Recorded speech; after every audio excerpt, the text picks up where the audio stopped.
तो finally class 10th में आ ही गए, है ना। नया सेशन, नई नई किताबें और अंदर से एक अलग ही जोश। लेकिन एक सवाल है जो सबके मन में घूम रहा है, यार शुरुआत करें तो करें कैसे। देखिए, अगर अभी से एक स्मार्ट प्लान बन गया ना, तो समझो पूरा साल सेट है। तो चलिए आज पता लगाते हैं कि ये टॉपर्स आखिर करते क्या हैं, उनका गेम प्लान होता क्या है। हाँ हाँ, बिल्कुल सही सुना। ये कोई मजाक नहीं है, ये एक फैक्ट है। और यकीन मानिए, अगर जो बातें आज हम डिस्कस करने वाले हैं उनको अभी से पहले दिन से फॉलो कर लिया तो न सिर्फ रिजल्ट बल्कि पूरा करियर सब कुछ बदल सकता है। और देखिए, ये सिर्फ मार्क्स की रेस नहीं है, ये है कॉन्फिडेंस बनाने का खेल। लेकिन कैसे? यही तो सबसे बड़ा सवाल है। और इसका जवाब घंटों घंटों तक किताबें लेकर बैठने में नहीं है, बिल्कुल नहीं। इसका जवाब छिपा है एक सही स्ट्रैटेजी में, और वो स्ट्रैटेजी शुरू होती है पहले 30 दिनों से। देखिए, ज़्यादातर स्टूडेंट्स क्या करते हैं, शुरुआत में चिल करते हैं, टाइम वेस्ट करते हैं और फिर बाद में पछताते हैं। लेकिन टॉपर्स वो ये गलती कभी नहीं करते। उन्हें पता है कि एक ज़बरदस्त शुरुआत का मतलब है आधी जंग तो वहीं जीत ली। तो चलिए अब सीधा पॉइंट पर आते हैं और देखते हैं कि ये स्मार्ट शुरुआत करनी कैसे है। ओके, तो सबसे पहले बात करते हैं उस चीज़ की जो क्लास 10th में सक्सेस की गारंटी है। मतलब ये हर टॉपर का सबसे बड़ा, सबसे ज़रूरी हथियार है, और वो है एनसीईआरटी की किताबें। इस एक बात को दिमाग में बिल्कुल फिट कर लो। सीबीएसई बोर्ड के पता है 80 से 90% सवाल सीधे एनसीईआरटी से उठकर आते हैं या फिर उसी के कॉन्सेप्ट्स पर बेस्ड होते हैं। इसकी हर एक लाइन, हर एक एग्जाम्पल, हर एक्सरसाइज, सब कुछ सोना है सोना। इसे हल्के में लेने की गलती भूल कर भी मत करना। तो सवाल ये है कि एनसीईआरटी को मास्टर करें कैसे। बहुत सिंपल है। देखिए, स्टेप नंबर 1, सबसे पहले अपना सिलेबस उठाइए और देखिए कि पढ़ना क्या क्या है। स्टेप 2, किताब को सिर्फ पढ़ना नहीं है, उसे समझना है। हर इंपॉर्टेंट पॉइंट को अंडरलाइन करिए। और स्टेप 3, जो कि सबसे ज्यादा जरूरी है, अपने खुद के शॉर्ट नोट्स बनाइए। अब सवाल आता है कि ये शॉर्ट नोट सुपर पावर क्यों है। सोचकर देखिए, एग्जाम से एक रात पहले क्या पूरी मोटी मोटी किताबें पढ़ सकते हैं? नहीं ना। तब यही नोट्स किसी जादू की तरह काम आते हैं। फटाफट रिवीजन, कॉन्सेप्ट्स दिमाग में सेट और कॉन्फिडेंस एकदम हाई। ठीक है, एनसीईआरटी तो हो गया हमारा मेन हथियार। अब बात करते हैं दूसरी सबसे जरूरी चीज की, कंसिस्टेंसी। मतलब रोज थोड़ा थोड़ा पढ़ना। और ये चीज आती है एक सिंपल से डेली रूटीन से। चलिए देखते हैं ये रूटीन कैसा होना चाहिए। अक्सर स्टूडेंट्स एक बहुत बड़ा जाल बनाते हैं, टाइम टेबल का जाल। सुबह 5 बजे उठना, 10-12 घंटे पढ़ाई।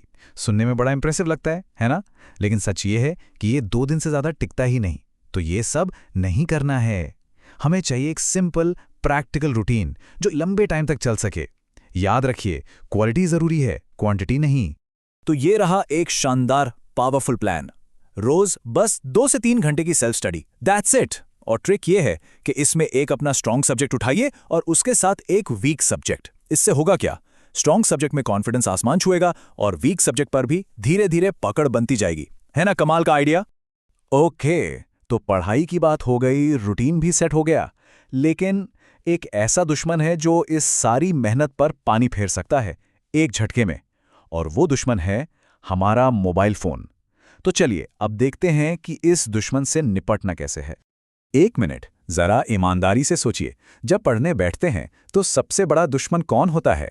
कौन है जो ध्यान भटकाता है? कोई दोस्त, टीवी, या फिर वो चीज जो हर वक्त जेब में रहती है? जवाब तो हम सबको पता ही है। ये देखिए, सोशल मीडिया नोटिफिकेशंस, सबसे बड़ा विलन। फिर गेमिंग, फिर बस यूं ही स्क्रॉल करते रहना। पता है, एक छोटे से टिंग की आवाज, एक नोटिफिकेशन और पूरा फोकस खत्म। और एक बार फ्लो टूटता है ना, तो वापस उसी जोन में आने में 15 से 20 मिनट खराब हो जाते हैं। सोचिए कितना टाइम वेस्ट होता है। तो इस दुश्मन को हराएं कैसे? 3 सिंपल ट्रिक्स हैं। नंबर 1, नजर से दूर, दिमाग से दूर।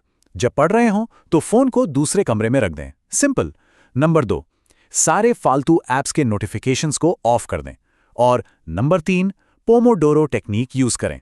25 मिनट पढ़ाई, फिर 5 मिनट का ब्रेक। यकीन मानिए ये बहुत काम करता है। चलिए, पढ़ाई भी कर ली, नोट्स भी बना लिए, फोन को भी साइड रख दिया। लेकिन अगर एक चीज मिस हो गई ना, तो ये सारी मेहनत जीरो हो सकती है। और वो ब्रह्मास्त्र है रिवीजन। देखिए, रिवीजन का मतलब सिर्फ पन्ने पलटना नहीं है।